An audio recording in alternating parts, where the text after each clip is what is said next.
Ada 200 malaikat jatuh yang ditahan di Antartika. Pernahkah Anda bertanya-tanya apakah para malaikat yang jatuh, yang menentang surga, masih berada di antara kita?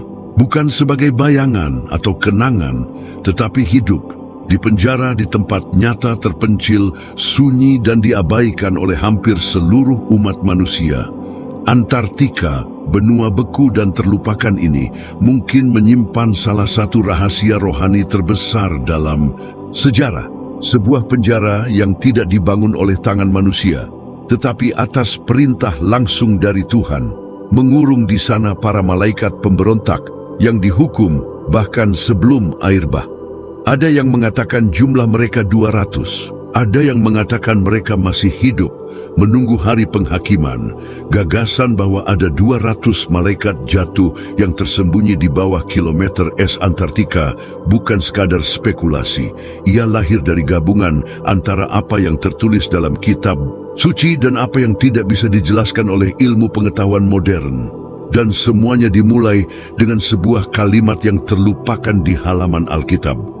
Kitab Yudas menyatakan bahwa malaikat-malaikat yang tidak memelihara kedudukan aslinya, tetapi meninggalkan tempat tinggal mereka, Allah telah menahan mereka dengan belenggu kekal dalam kegelapan untuk penghakiman pada hari besar itu. Surat Yudas ayat 6. Ini bukan simbolisme, ini adalah pernyataan langsung, tegas, tak terbantahkan. Makhluk-makhluk ini ada, dan mereka dibelenggu oleh perintah surgawi. Meskipun lokasi penjara ini tidak secara eksplisit diungkapkan dalam kitab suci kanonik, ada petunjuk rohani dan geografis yang mengarah ke daerah-daerah ekstrem, terpencil, yang sulit dijangkau manusia. Yesaya menulis bahwa Tuhan akan mengumpulkan bala tentara langit dan mengurung mereka di penjara, di ruang bawah tanah, menunggu hari ketika mereka akan dihukum. Kitab Nabi Yesaya, pasal 24, ayat 21 dan 22. Tidak sulit untuk membayangkan bahwa penjara ini yang dibangun untuk menahan makhluk surgawi tidak terletak di tempat yang terlihat, tetapi di suatu jurang dalam yang tak tersentuh oleh waktu dan peradaban. Pada titik inilah pandangan tertuju ke selatan bumi. Antartika adalah tempat paling terpencil, paling tidak ramah, dan paling sedikit dieksplorasi di planet ini. Sebuah benua di mana matahari dapat terlihat selama 24 jam dalam beberapa hari berturut-turut, dan di mana suhu turun ke tingkat yang membuat kehidupan manusia menjadi mustahil.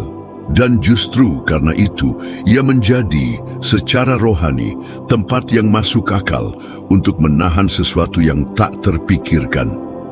Alkitab menyatakan bahwa Tuhan menyerahkan malaikat-malaikat itu ke dalam rantai kegelapan. Surat kedua Petrus, pasal 2, ayat 4, rantai penjara kegelapan. Deskripsinya sesuai dengan gagasan tentang sebuah penjara yang terkubur di bawah es abadi, jauh dari cahaya, jauh dari kehadiran manusia, namun tetap dalam jangkauan keadilan ilahi. Selama waktu yang lama, kemungkinan ini dianggap sebagai mitos atau legenda. Tetapi apa yang akan terjadi jika tanda-tanda nyata yang bisa dirasakan mulai muncul? Bagaimana jika keheningan bangsa-bangsa tentang Antartika sebenarnya adalah upaya yang disengaja untuk menyembunyikan penjara ini? Mengapa ada begitu banyak pembatasan terhadap ekspedisi ke dalam tanah es yang dalam? Mengapa ada begitu banyak ketakutan untuk menyelidiki lebih jauh dari permukaan? Pertanyaan-pertanyaan ini terus berkembang, sementara bukti-bukti rohani, geografis, dan bahkan ilmiah mulai tersusun seperti kepingan puzzle yang jika selesai bisa mengubah segalanya. Namun, sebelum kita memahami mengapa para malaikat ini dipenjara, kita perlu kembali ke awal. Kita perlu memahami apa yang menyebabkan mereka jatuh, karena kunci dari misteri ini tidak hanya terletak pada geografi Antartika, tetapi pada apa yang terjadi jauh sebelum benua itu tertutup es. Ketika anak-anak Allah turun ke bumi, asal mula kejatuhan makhluk-makhluk ini tidak terjadi pada titik acak dalam sejarah. Itu terjadi sebelum air bah pada masa-masa yang begitu rusak, sehingga ciptaan itu sendiri merintih di hadapan kekacauan yang mulai mendominasi. Dalam konteks inilah muncul salah satu bagian paling mengganggu dari seluruh Alkitab. Dalam kitab Kejadian tertulis bahwa ketika anak-anak Allah melihat bahwa anak-anak perempuan manusia itu cantik, mereka mengambil istri bagi diri mereka, siapa saja yang mereka pilih. Kitab Kejadian pasal 6 ayat 2. Catatan sederhana ini menyembunyikan peristiwa yang akan mengubah arah umat manusia. Anak-anak Allah yang disebutkan dalam bagian ini selalu menjadi bahan perdebatan. Tetapi dalam tradisi kuno, baik di kalangan Yahudi maupun Kristen mula-mula, ada pemahaman yang jelas, anak-anak Allah ini bukanlah manusia biasa. Mereka adalah makhluk surgawi, malaikat yang meninggalkan tatanan yang telah ditetapkan oleh Tuhan. Alih-alih tinggal di surga, mereka menginginkan apa yang ada di bumi. Dan mereka tidak hanya menginginkannya, mereka bertindak, melanggar, menerobos dimensi yang bukan milik mereka. Ini adalah pemberontakan yang diam, namun menghancurkan. Para malaikat ini turun ke bumi dengan niat tersembunyi, terselubung dalam ketertarikan terhadap anak-anak perempuan manusia. Mereka mengambil perempuan manusia sebagai istri, menghasilkan keturunan hibrida, dan dari kelahiran ini muncul makhluk-makhluk yang seharusnya tidak pernah ada. Kejadian menyatakan pada masa itu ada orang-orang raksasa di bumi, dan juga sesudahnya ketika anak-anak Allah menghampiri anak-anak perempuan manusia dan mereka melahirkan anak bagi mereka. Anak-anak itu adalah orang-orang perkasa yang terkenal pada zaman dahulu. Kitab Kejadian pasal 6 ayat 4. Orang-orang perkasa zaman dahulu ini bukanlah pahlawan dalam arti romantis. Mereka adalah keanehan rohani, hasil dari penyatuan yang dilarang. Mereka memiliki kekuatan, kuasa, tinggi badan, dan pengaruh yang melampaui segala ukuran alami. Mereka adalah para Nephilim, yang kehadirannya membawa kekacauan, kekerasan, dan korupsi ke dalam ciptaan. Bumi menjadi tercemar, bukan hanya secara moral, tetapi secara biologis. Garis keturunan manusia yang diciptakan menurut gambar Tuhan telah dinodai oleh tangan-tangan surgawi yang memberontak. Pelanggaran ini lebih dari sekadar tindakan ketidaktaatan. Itu adalah penghinaan langsung terhadap tatanan ilahi. Surga terguncang dan bumi terjerumus dalam kegelapan. Tuhan sendiri ketika melihat skala kehancuran menyatakan bahwa Ia tidak akan berjuang lagi dengan manusia, karena ia hanyalah daging. Maka hari-hari manusia mulai dihitung. Sebuah vonis penghakiman mulai disusun. Para malaikat ini tidak hanya melanggar batas rohani, tetapi juga bersekongkol satu sama lain untuk mengokohkan pemberontakan ini. Menurut tulisan-tulisan kuno, mereka bertemu di tempat tertentu, membuat perjanjian dan memutuskan bersama untuk melakukan penistaan ini. Mereka tahu apa yang mereka lakukan. Mereka tahu mereka menentang Sang Pencipta. Namun mereka tetap melangkah maju. Apa yang membuat momen ini begitu mengguncang adalah bahwa ia mengungkap sesuatu yang mendalam tentang kebebasan rohani. Makhluk-makhluk ini tidak dipaksa. Mereka memilih untuk turun. Mereka memilih untuk rusak. Mereka memilih untuk mengubah arah umat manusia.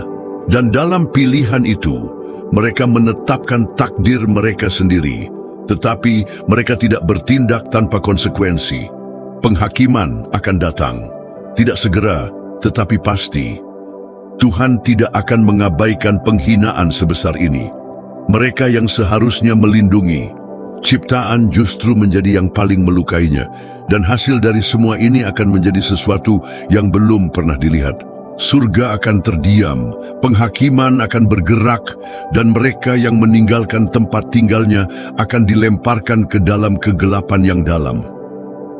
Sebelum para malaikat itu dipenjara, seluruh rencana pemberontakan harus diungkapkan, dan dalam latar Belakang kegelapan, kejatuhan dan kehancuran inilah Tuhan membangkitkan seorang pria yang adil, murni dan tak bercela di generasinya.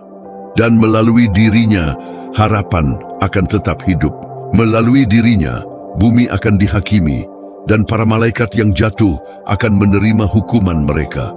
Tidak semua yang bergerak di langit berada dalam ketaatan, dan ketika yang tak terlihat memberontak, Sang Pencipta sendiri merespons dengan keadilan. Generasi yang dirusak oleh para malaikat yang jatuh itu tidak dilupakan. Sebelum air bah menutupi bumi, sebelum Nuh membangun bahtera, sesuatu yang jauh lebih besar telah ditetapkan di tempat-tempat surgawi. Penghakiman atas mereka yang meninggalkan tempat asal mereka. Bukan hanya manusia yang akan terkena dampaknya, tetapi juga para malaikat itu sendiri. Mereka yang seharusnya menjaga takhta menjadi terdakwa. Dan pengadilan yang dibuka bukanlah manusiawi, melainkan kekal. Tertulis bahwa Allah tidak mengampuni malaikat-malaikat yang berbuat dosa, tetapi melemparkan mereka ke dalam neraka dan menyerahkan mereka ke dalam rantai-rantai kegelapan untuk disimpan sampai waktu penghakiman. Surat kedua Petrus, pasal 2, ayat 4. Pernyataan ini menunjukkan bahwa penghakiman atas para malaikat bukanlah gagasan masa depan atau simbolis. Itu nyata, langsung, dan memiliki lokasi. Mereka dicabut dari ranah surgawi dan dilemparkan ke dalam kegelapan. Rantai rohani mengurung mereka di tempat yang bukan terdiri dari terang, melainkan jurang. Yudas juga bersaksi tentang kenyataan ini dengan kata-kata yang langsung dan tanpa ambiguitas.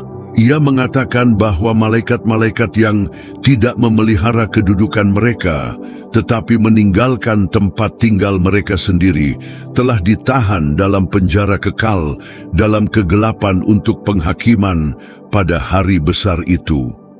Surat Yudas ayat 6.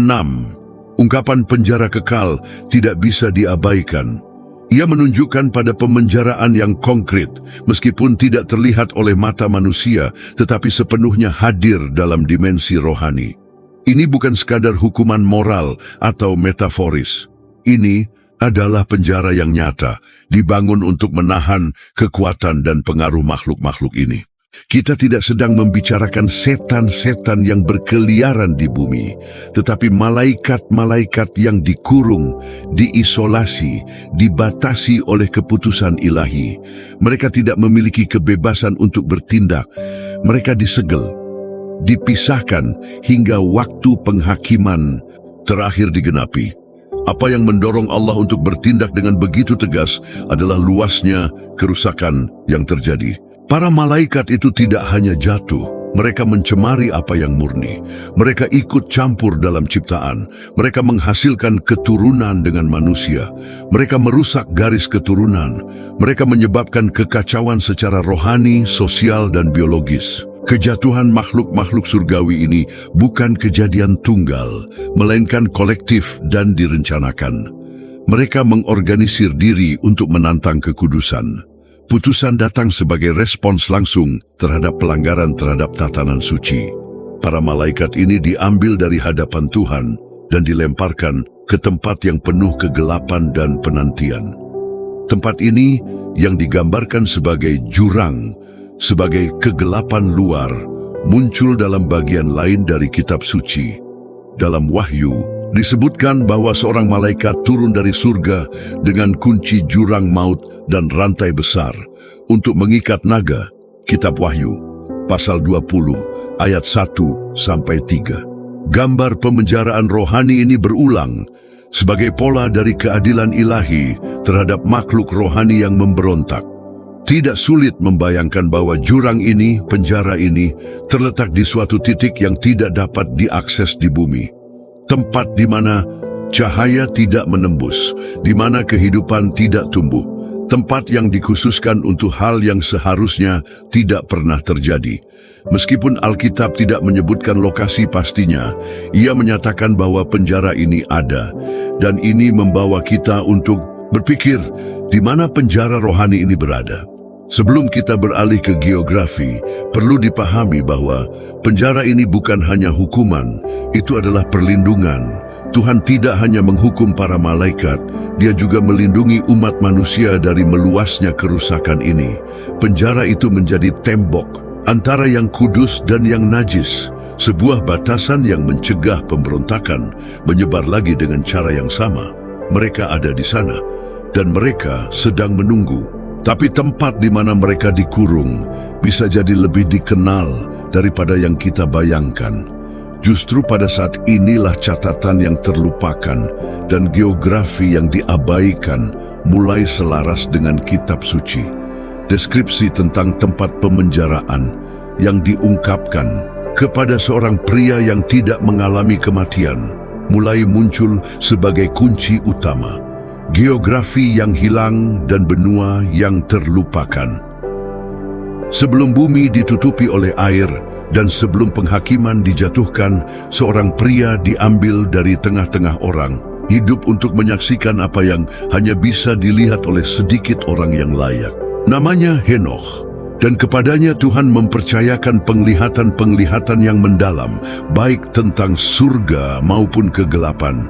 Henokh tidak mengalami kematian. Kitab suci menyatakan bahwa dia hidup bergaul dengan Allah, lalu dia tidak ada lagi, karena Allah telah mengangkat dia. Kitab Kejadian pasal 5 ayat 24. Kehilangannya bukanlah misteri, melainkan undangan ilahi. Henokh diangkat melampaui tirai. Dalam penglihatannya, Henokh menyaksikan latar belakang pemberontakan surgawi. Tetapi lebih dari itu, dia dibawa ke daerah-daerah di bumi yang belum pernah digambarkan oleh manusia. Dia melihat penjara para malaikat yang jatuh. Dia melihat tempat di mana para pemberontak dikurung. Sebuah tempat terpencil, gelap, dikelilingi oleh gunung-gunung es dan kegelapan yang terus-menerus. Dalam tulisan-tulisan kuno yang dikaitkan dengan Henokh, dijelaskan bahwa ia dibawa ke selatan, ke ujung bumi, dan di sana ia melihat 7 gunung yang sejajar, 3 ke timur, 3 ke barat, dan 1 di tengah, yang paling besar di antara semuanya. Gambaran ini meninggalkan jejak bagi banyak generasi. Jumlah gunung, posisinya, siklus cahaya yang tiada akhir, semuanya tampak simbolis, sampai sebuah benua yang terlupakan mulai menarik perhatian. Antartika, sebuah wilayah yang tak ramah, terpencil dan ditutupi oleh geografi yang cocok dengan deskripsi Henokh. Selama musim panas di Antartika, matahari tetap terlihat selama beberapa hari berturut-turut, tanpa terbenam. Cahaya tampak tak berujung. Rangkaian pegunungan, meskipun sedikit dieksplorasi, memiliki puncak-puncak yang menjulang seperti tembok putih yang megah dan sunyi. Di antara mereka ada satu yang paling menonjol, Gunung Vinson, titik tertinggi di Antartika dengan ketinggian lebih dari 4.800 meter. Pertama kali dicapai hanya pada abad ke-20, yang semakin memperkuat misteri tempat itu.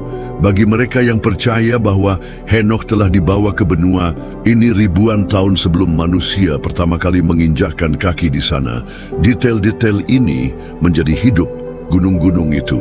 Kegelapan yang dalam, kesendirian, semua itu menunjukkan bahwa mungkin tempat itu telah dipilih oleh Tuhan untuk mengurung sesuatu yang tak terbayangkan. Alkitab tidak menyebut tempat ini secara langsung, tetapi ia menunjuk ke ujung bumi, ke penjara kegelapan, ke jurang-jurang yang disiapkan bagi para malaikat yang memberontak.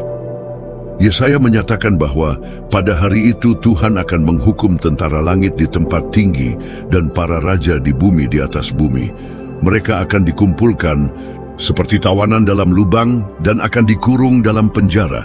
Dan setelah banyak hari, mereka akan dihukum. Kitab Nabi Yesaya pasal 24 ayat 21 dan 22. Apa yang dilihat Yesaya selaras dengan apa yang disaksikan Henokh.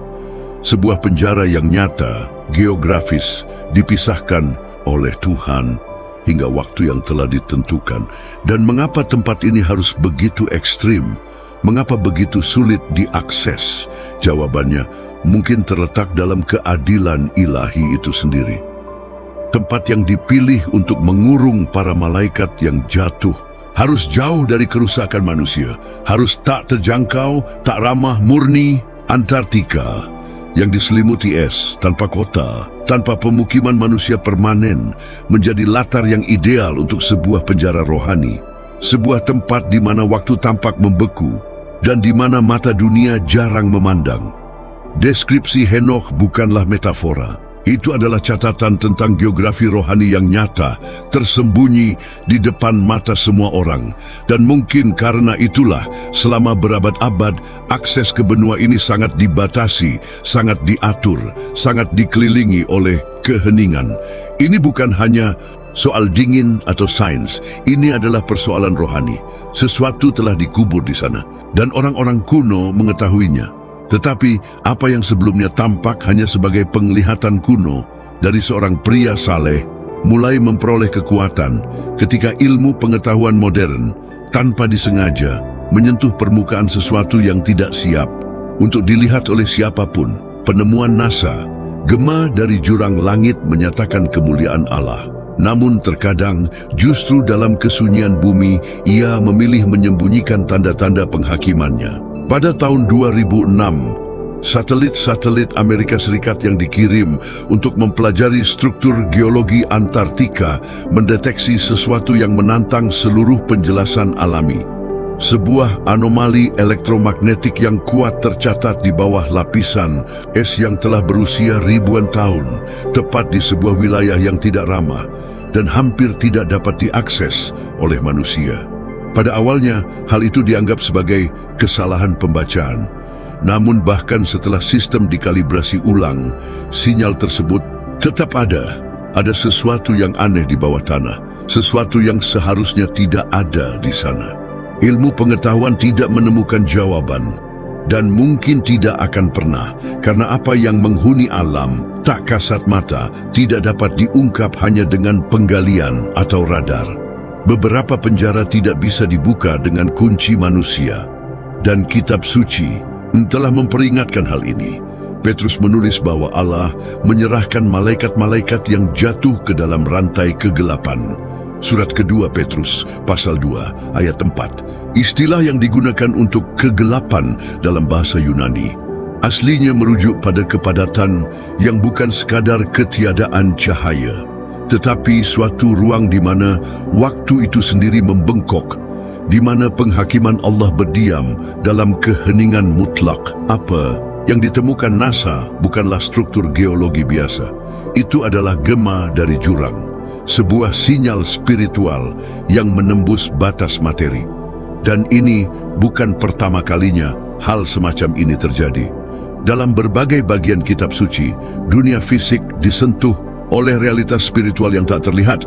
Ketika Yesus wafat di kayu salib, tirai bait suci terbelah, bumi berguncang, dan kuburan terbuka. Injil Matius, pasal 27, ayat 51 dan 52. Peristiwa spiritual yang nyata menghasilkan dampak yang nyata. Penjara, para malaikat yang jatuh, jika masih aktif, sangat mungkin memancarkan sinyal yang menembus sensor ilmu pengetahuan. Dan inilah titik yang paling mengguncang. Teknologi modern kini menyentuh batas-batas yang sebelumnya hanya dikenal oleh para nabi. Ketika Yesaya mengatakan bahwa bala tentara langit akan dikurung dalam penjara dan dikumpulkan seperti tahanan di ruang bawah tanah, ia tidak sedang menulis puisi. Kitab Nabi Yesaya pasal 24 ayat 22. Ia sedang menyaksikan sebuah realitas yang suatu hari akan terlihat bahkan oleh mereka yang tidak percaya. Anomali yang tercatat di bawah tanah Antartika ini tidak dapat diabaikan jika dibandingkan dengan kitab suci. Henokh berbicara tentang sebuah penjara di antara gunung-gunung. Yudas berbicara tentang penjara kekal. Petrus berbicara tentang rantai dalam kegelapan. Yesaya berbicara tentang ruang bawah tanah. Dan sekarang, sensor bumi berbicara tentang kekuatan tak kasat mata yang berasal dari tempat paling terpencil di planet ini. Mungkin para ilmuwan yang mendeteksi sinyal ini tidak tahu apa yang mereka sentuh. Tapi kitab suci sudah mengetahuinya. Karena apa yang disegel oleh Allah tidak dapat dibuka oleh manusia, dan apa yang disimpan untuk penghakiman tidak akan dipindahkan oleh rasa ingin tahu, tetapi oleh perintah langsung dari takhta. Namun demikian, ada seseorang yang berani mendekati misteri ini dengan mata terbuka dan iman yang berani, menghubungkan tulisan kuno dengan data modern. Bukan hal yang aneh jika mata dunia mengabaikan apa yang tersembunyi di bawah lapisan es, gunung-gunung, dan keheningan. Tapi ada orang-orang yang melihat melampaui permukaan. Di antara mereka yang berani mencari jawaban, di mana kebanyakan hanya melihat mitos, satu nama menonjol. Stephen Ben Nun, peneliti, pelajar kitab suci, dan ahli teks-teks kuno. Ben Nun tidak puas dengan versi resmi dari sejarah.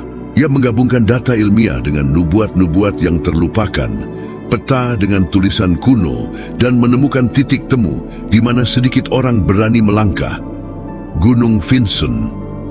Menurut catatan NASA, wilayah di sekitar gunung ini menunjukkan anomali elektromagnetik yang kuat, persis seperti yang digambarkan dalam laporan kuno tentang penjara spiritual.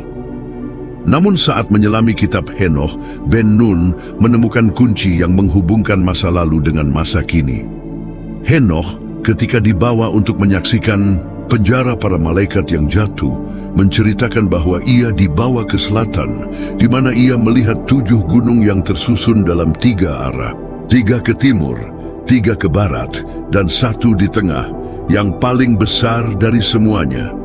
Ia menggambarkan gunung pusat itu sebagai yang paling tinggi, megah, dan dikelilingi oleh es. Gunung Vinson yang terletak di Pegunungan Sentinel adalah gunung tertinggi di Antartika dengan ketinggian lebih dari 4.800 meter. Puncaknya dikelilingi oleh formasi pegunungan sekunder, menciptakan, meskipun tidak secara geometris sempurna, sebuah konfigurasi yang mengingatkan pada penglihatan Henokh. Bukan ketepatan topografi yang mengesankan, tetapi keselarasan simbolik dan spiritual dari deskripsi itu. Apa yang bagi mata biasa hanyalah ketinggian geografis, bagi mata rohani menjadi penjaga, sebuah penanda, sebuah segel alami atas sesuatu yang terkubur dalam kedalaman. Ben Nun menafsirkan tempat ini bukan sebagai gunung biasa, tetapi sebagai monumen ilahi, sebuah penanda penjara di mana, menurut kitab suci, Tuhan telah mengurung para malaikat yang meninggalkan tempat tinggal mereka. Baginya, kesamaan antara deskripsi Henokh dan konfigurasi Antartika terlalu kuat untuk diabaikan. Dan jika Gunung Vinson benar-benar merupakan titik pusat dari penjara yang disebutkan itu, maka kita tidak sedang berhadapan hanya dengan keingintahuan geologi, tetapi dengan altar penghakiman, sebuah tempat yang dikuduskan oleh murka dan keadilan ilahi. Alkitab, meskipun tidak menyebut tempat itu secara langsung, mendukung garis pemikiran ini. Dalam Yesaya tertulis bahwa mereka akan dikumpulkan seperti tahanan di ruang bawah tanah dan dikurung dalam penjara. Dan setelah banyak hari, mereka akan dihukum. Kitab Nabi Yesaya pasal 24 ayat 22. Kata dikurung tidak berbicara tentang pengasingan, tetapi penahanan. Dan istilah setelah banyak hari menunjukkan masa pemenjaraan yang panjang. Mungkin selama ribuan tahun, persis seperti yang kita harapkan dari makhluk abadi yang menunggu penghakiman terakhir.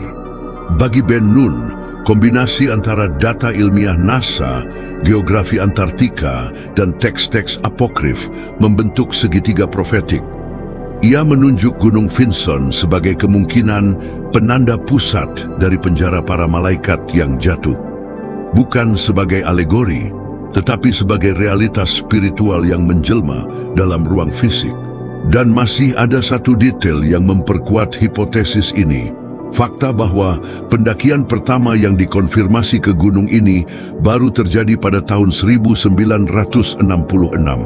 yang menunjukkan betapa tempat ini tetap tidak terjangkau hingga zaman modern, seolah-olah Tuhan telah melindungi akses itu sampai waktu yang ditentukan tiba. Tetapi mengapa semua ini muncul kembali sekarang? Mengapa tepat di masa ini perhatian kembali tertuju pada ujung bumi? Mungkin karena waktu keheningan telah berakhir. Mungkin karena segel penjara itu akan segera dibuka.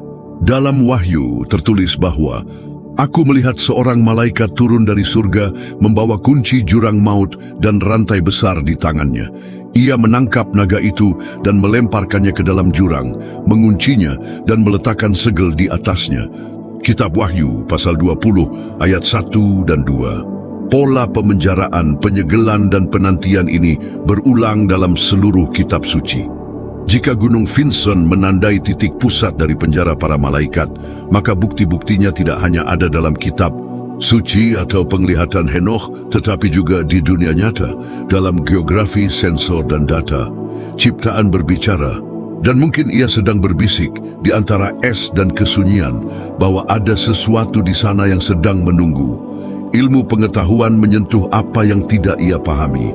Dan mereka yang mengenal kitab suci tahu bahwa apa yang akan datang bukanlah rekaan manusia, tetapi penggenapan dari kata-kata kuno. Namun tetap saja, di tengah begitu banyak kemungkinan konfirmasi, ada satu pertanyaan yang masih menggantung di udara. Jika penjara ini benar-benar ada, dan jika para malaikat yang jatuh benar-benar dikubur di sana, apa yang menghalangi dunia untuk menyelidikinya? Apa yang menopang tirai keheningan yang menyelimuti Antartika? Tembok tak terlihat, politik, ketakutan, unjuk larangan. Sebelum kita melanjutkan, jika konten ini telah memberkati hidup Anda, silakan sukai, beri komentar, dan bagikan. Ucapan amin Anda di kolom komentar membuat perbedaan besar untuk menjangkau lebih banyak orang. Berlanggananlah ke saluran ini, dan jika Anda ingin memberkati saluran ini, klik tombol terima kasih dan berikan persembahan dengan nilai berapa saja, atau jadilah anggota agar kami terus dapat berinvestasi dalam riset dan peningkatan untuk semakin memberkati hidup Anda. Lanjutkan, jika ada penjara rohani yang tersembunyi di Antartika, maka wajar jika dunia mencoba mengaksesnya. Namun yang terlihat justru sebaliknya, sebuah blokade sistematis dan kuno, sebuah tembok tak terlihat yang didirikan oleh perjanjian, kebijakan dan keheningan. Pada tahun 1959, 24 negara menandatangani Traktat Antartika, sebuah kesepakatan internasional yang melarang eksplorasi militer, penambangan, klaim teritorial, atau penyelidikan mendalam di benua beku tersebut. Sejak saat itu, hanya sedikit wilayah di dunia yang begitu dilindungi dan begitu dihindari. Alasan publiknya sederhana, melindungi keanekaragaman hayati, menghindari konflik geopolitik, menjaga perdamaian ilmiah. Tapi ada sesuatu yang tidak dijawab oleh penjelasan ini. Mengapa pengawasan begitu ketat terhadap benua yang hampir tidak memiliki kehidupan? Mengapa hukum yang begitu ketat untuk wilayah yang seharusnya netral? Mengapa membatasi akses ke bawah tanah dengan begitu cermat? Padahal begitu banyak wilayah lain dieksplorasi hingga habis. Apa yang tampak sebagai tindakan pencegahan ekologi di mata rohani terdengar seperti perlindungan. Bukan terhadap manusia, tetapi terhadap sesuatu yang tidak boleh disentuh oleh manusia. Nabi Yesaya menulis bahwa para tahanan surgawi akan dikurung dalam sebuah penjara, di tempat di mana mereka akan tinggal selama banyak hari. Kitab Nabi Yesaya, pasal 24, ayat 22. Dan mungkin waktu itu belum terpenuhi. Mungkin segel yang menjaga mereka tetap terkunci masih aktif, dan setiap upaya manusia untuk menerobos batas ini bukan hanya berbahaya, tetapi secara rohani dilarang. Dalam kitab suci ada pola yang konsisten. Ketika Tuhan menetapkan batas, itu bukan sewenang-wenang. Ketika Dia menempatkan penjaga, itu bukan untuk menahan manusia, tetapi untuk menjaga keseimbangan antara dunia. Itu terjadi di Eden, ketika kerub dengan pedang berapi ditempatkan di pintu masuk taman agar tidak ada yang dapat mengakses pohon kehidupan. Kitab Kejadian, pasal 3 ayat 24. Itu juga terjadi di Gunung Sinai ketika Tuhan memperingatkan bahwa tidak seorang pun, bahkan para imam, boleh menyentuh gunung itu dengan ancaman hukuman mati. Kitab Keluaran, pasal 19 ayat 21. Tempat-tempat suci atau yang disegel bukan wilayah netral. Mereka adalah gerbang dan mereka dijaga. Antartika dalam konteks ini menjadi lebih dari sekadar daratan beku. Ia menjadi sebuah ambang batas, sebuah perbatasan antara yang terlihat dan yang tak terlihat. Zona keheningan yang dibangun untuk menjaga agar apa yang tidak boleh dibebaskan tetap tersegel. Ketakutannya bukan terhadap apa yang ada di atas es, tetapi terhadap apa yang ada di bawahnya. Rantai yang menahan para malaikat yang jatuh tidak terbuat dari besi. Mereka dijaga oleh perintah ilahi. Tapi jika suatu hari disentuh, jika karena rasa ingin tahu atau ambisi seseorang berani melewati batas itu, apa yang akan menunggu di sisi lain? Bangsa-bangsa tahu. Bahkan tanpa mengakuinya, mereka menghindar, mundur, melindungi, bukan karena ketidaktahuan, tetapi karena kehati-hatian. Ekspedisi ilmiah berfokus pada atmosfer, iklim, arus laut. Hanya sedikit yang berani mengebor tanah dalam-dalam. Dan ketika melakukannya, mereka melaporkan data yang tidak lengkap, tidak meyakinkan bahwa tanah tetap hampir tidak tersentuh. Bukan karena kurangnya minat, tetapi karena larangan. Stephen Ben Nun saat memaparkan kesimpulannya tidak hanya menunjuk Gunung Vinson sebagai penanda potensial penjara rohani. Ia juga menyoroti keheningan aneh dari komunitas internasional terhadap lokasi itu. Sedikit gambar, sedikit studi, tidak ada penyelidikan mendalam yang dipublikasikan. Wilayah tersebut salah satu yang paling sulit diakses di dunia. Juga merupakan salah satu yang paling sedikit difoto, paling sedikit dibicarakan, paling sedikit dipahami. Seolah-olah ada tirai yang telah dijatuhkan di atasnya, dan ketika kita melihat pola dalam Alkitab, kita menyadari bahwa keheningan seringkali bukanlah ketiadaan informasi, tetapi perlindungan ilahi.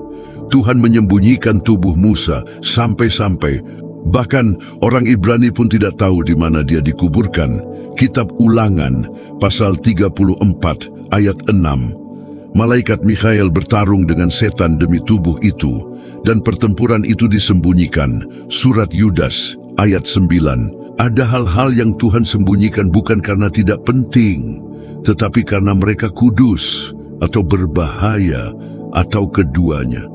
Penjara para malaikat yang jatuh, jika memang berada di Antartika, adalah salah satu dari realitas tersembunyi itu. Dan penghalang dari bangsa-bangsa, hukum internasional, biaya luar biasa untuk mengeksplorasi wilayah tersebut, bisa jadi hanya cerminan duniawi dari dekret rohani yang lebih tua. Jangan disentuh, jangan dekati, jangan langgar batasnya. Namun waktu sedang berubah. Dunia sedang mendekati siklus nubuat yang baru. Apa yang sebelumnya tersembunyi mulai diungkap, segel-segel mulai terbuka, dan keheningan mungkin akan segera berganti menjadi seruan, karena mereka yang telah terkurung selama ribuan tahun tidak dilupakan.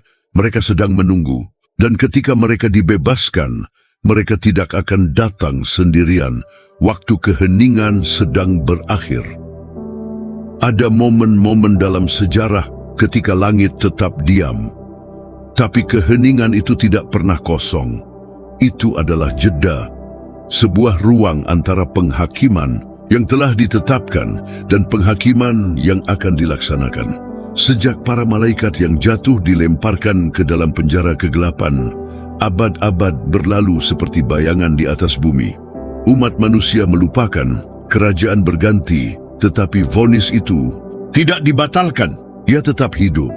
Dan kitab suci menyatakan bahwa di akhir zaman, para tahanan rohani ini akan dibebaskan untuk memainkan peran terakhir dalam drama akhir zaman yang semakin mendekat. Kitab Wahyu dengan bahasa simboliknya yang dalam namun penuh pewahyuan, menggambarkan suatu adegan yang menggetarkan, dan aku melihat seorang malaikat turun dari surga, membawa kunci jurang maut dan rantai besar di tangannya. Ia menangkap naga itu, ular tua itu, yaitu iblis dan setan, dan melemparkannya ke dalam jurang, dan menguncinya, dan meletakkan segel di atasnya, supaya ia tidak lagi menyesatkan bangsa-bangsa. Kitab Wahyu, pasal 20, ayat 1 dan 2. Teks ini tidak hanya berbicara tentang makhluk rohani, tetapi tentang pola tindakan ilahi. Logika yang sama yang digunakan untuk mengurung iblis, juga digunakan untuk menahan para malaikat pemberontak. Penjara, isolasi, penantian. Namun, penantian itu memiliki batas. Teks itu sendiri mengatakan bahwa setelah 1000 tahun, ia akan dilepaskan. Untuk sementara waktu, Kitab Wahyu, pasal 20, ayat 3, ini menyiratkan bahwa ada waktu tertentu yang ditentukan oleh Tuhan ketika jurang itu akan dibuka kembali. Apa yang tersegel akan ditampakkan. Apa yang tertahan akan dibebaskan. Dan waktu itu tidak tanpa batas. Ia sedang mendekat. Dalam seluruh Alkitab, momen-momen penghakiman selalu didahului oleh tanda-tanda. Nuh menerima perintah sebelum air bah. Lot diperingatkan sebelum kehancuran Sodom. Musa mendengar panggilan sebelum tulah menimpa Mesir. Dan begitu juga nanti, Tuhan tidak berubah. Ia memperingatkan sebelum bertindak. Dan tanda-tanda itu sudah mulai terlihat. Bangsa-bangsa berada dalam gejolak. Dunia tenggelam dalam kekacauan moral, rohani, dan geopolitik. Dan di tengah semua itu, tema-tema yang dahulu terlupakan, seperti kitab Henokh, malaikat-malaikat yang jatuh, dan jurang maut, muncul kembali dengan kekuatan penuh. Yesus sendiri memperingatkan bahwa hari-hari terakhir akan seperti pada zaman Nuh. Injil Matius, pasal 24, ayat 37. Tapi apa sebenarnya yang terjadi pada zaman Nuh? Kitab Kejadian menyatakan bahwa pada waktu itu ada orang-orang raksasa di bumi. Kitab Kejadian, pasal 6, ayat 4. Raksasa, makhluk campuran, anak-anak dari malaikat dan perempuan manusia. Kerusakan yang meluas. Keadaannya adalah distorsi total dari rencana asli Tuhan. Dan justru lingkungan inilah yang mendahului penghakiman air bah. Jika zaman Nuh sedang terulang kembali, maka ini bukan sekadar tentang meningkatnya imoralitas atau kekerasan. Ini juga tentang kembalinya realitas spiritual yang selama ini tersembunyi. Tirai yang memisahkan dunia-dunia mulai terkoyak. Dan mereka yang mengenal kitab suci tahu bahwa penjara rohani yang disebutkan oleh Petrus dan Yudas yang tersegel dengan rantai kegelapan akan disentuh kembali. Bukan oleh para insinyur, tetapi oleh nubuat. Bukan oleh teknologi, tetapi oleh dekret ilahi. Kitab Nabi Yoel menyatakan bahwa pasukan Tuhan akan bergerak seperti pahlawan. Mereka akan naik ke atas tembok. Mereka akan masuk melalui jendela-jendela seperti pencuri.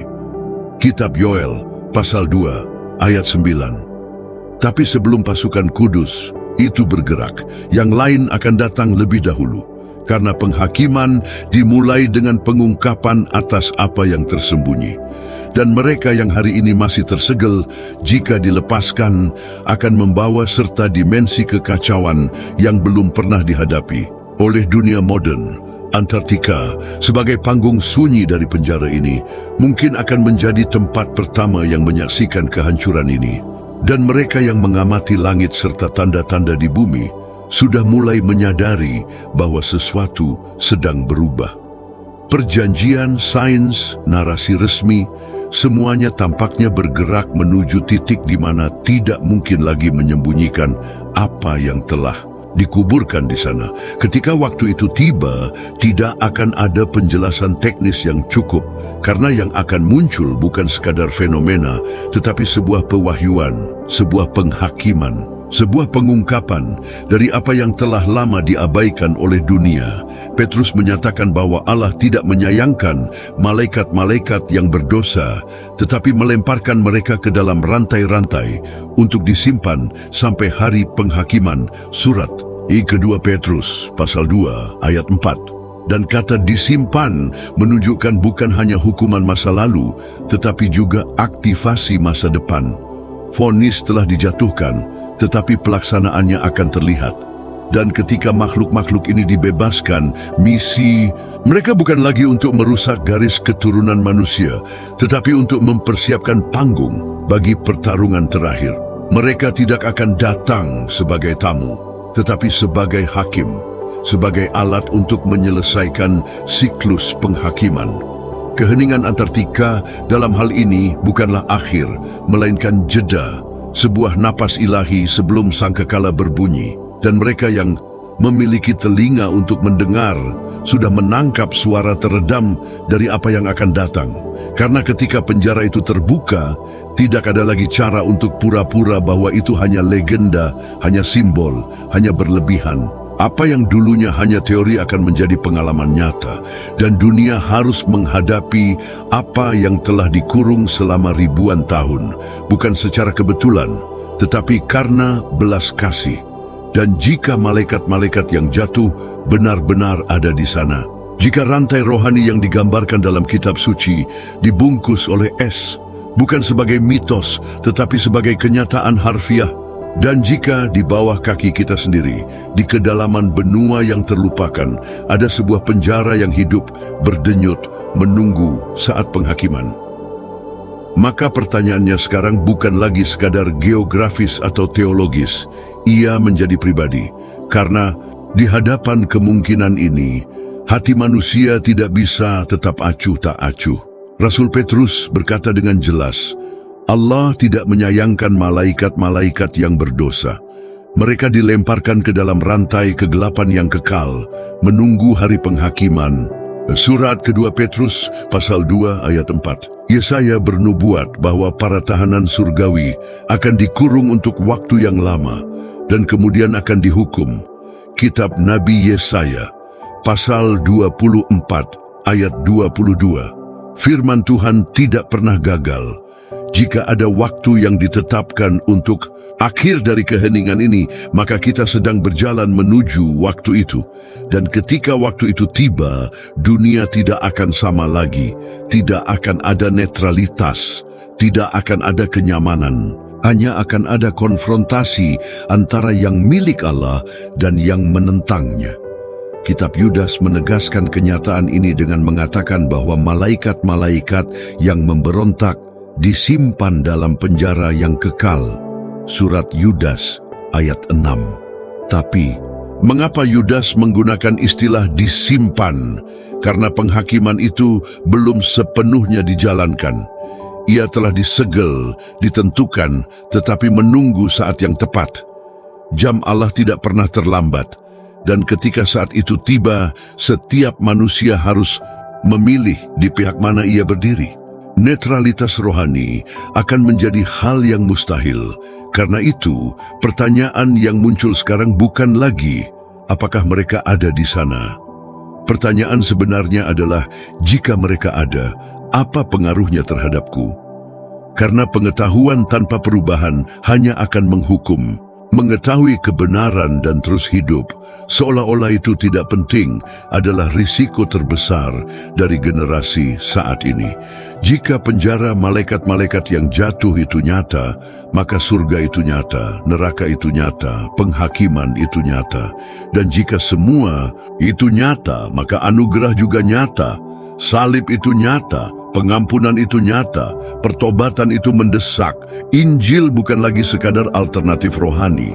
Ia adalah satu-satunya kebenaran yang dapat membebaskan kita dari takdir yang sama yang menimpa makhluk-makhluk surgawi yang memberontak.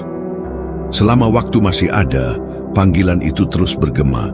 Dan jika ada teriakan sunyi yang datang dari dalam es, mungkin itu bukan berasal dari malaikat-malaikat yang dipenjara, tetapi dari Roh Allah sendiri yang memanggil umat manusia kepada pertobatan, kepada kerendahan hati, kepada pendamaian. Karena jurang itu tidak diciptakan untuk manusia, tetapi mereka yang menolak terang akan berakhir bertemu dengan kegelapan. Ada penjara-penjara yang tak terlihat oleh mata, segel-segel kuno yang menyimpan rahasia dari surga dan dari kedalaman, misteri yang dikubur di bawah keheningan bumi, seolah-olah waktu sendiri telah melupakannya. Tetapi tidak ada yang luput dari pandangan Allah. Dan jika Dia membiarkan kebenaran-kebenaran ini dijaga selama ribuan tahun, mungkin karena waktu kebangkitan itu akhirnya telah tiba. Apa yang telah kita dengar sampai saat ini bukan hanya sebuah kisah kuno. Ini adalah cermin, sebuah pengingat bahwa ada batas antara terang dan gelap, antara pemberontakan dan penebusan. Dan bahkan para malaikat yang suatu ketika telah menyaksikan kemuliaan dihakimi ketika mereka menyimpang dari jalan. Tetapi kepada kita, manusia yang dibuat dari debu, telah diberikan sebuah anugerah yang tidak ditawarkan kepada mereka yang jatuh, salib, darah, pengampunan, pertobatan. Selama masih ada kehidupan, masih ada kesempatan untuk memulai kembali. Tidak ada penjara yang lebih kuat dari kasih Kristus. Tidak ada kegelapan yang mampu melawan terang yang datang darinya. Dan karena itu inilah saatnya. Jika Anda merasa telah menjauh, jika iman Anda telah menjadi dingin, jika dunia menarik Anda menjauh dari hadirat Allah, ketahuilah bahwa masih ada waktu. Jika Roh Kudus sedang menyentuh hati Anda sekarang, jangan menolak. Ada kesempatan baru bagi Anda, sebuah hidup baru, sebuah awal yang baru. Hari ini, jika Anda ingin berdamai kembali dengan Juru Selamat kita Yesus Kristus, karena Anda telah menyimpang dari jalannya, atau ingin memulai perjalanan baru menuju keselamatan kekal, tulislah di kolom komentar, "Aku menerimamu Tuhan Yesus sebagai satu-satunya Tuhan dan Juru Selamat dalam hidupku." Jika Anda telah menerimanya sebagai Juru Selamat, tulislah amin di komentar, agar pesan ini dapat menjangkau lebih banyak hati. Semoga setiap komentar menjadi seperti benih yang ditanam, agar dunia melihat bahwa masih ada umat yang percaya, yang berharap, dan yang mengasihi kebenaran Injil. Bagikan pesan ini kepada orang yang Anda kasihi. Mungkin seseorang sedang berada satu langkah dari jurang, atau satu sentuhan dari penebusan. Semoga kasih karunia Tuhan kita Yesus Kristus menyertai Anda. Dan ketika segel-segel itu dibuka, semoga Anda termasuk di antara mereka yang ditemukan dalam terang. Sampai jumpa.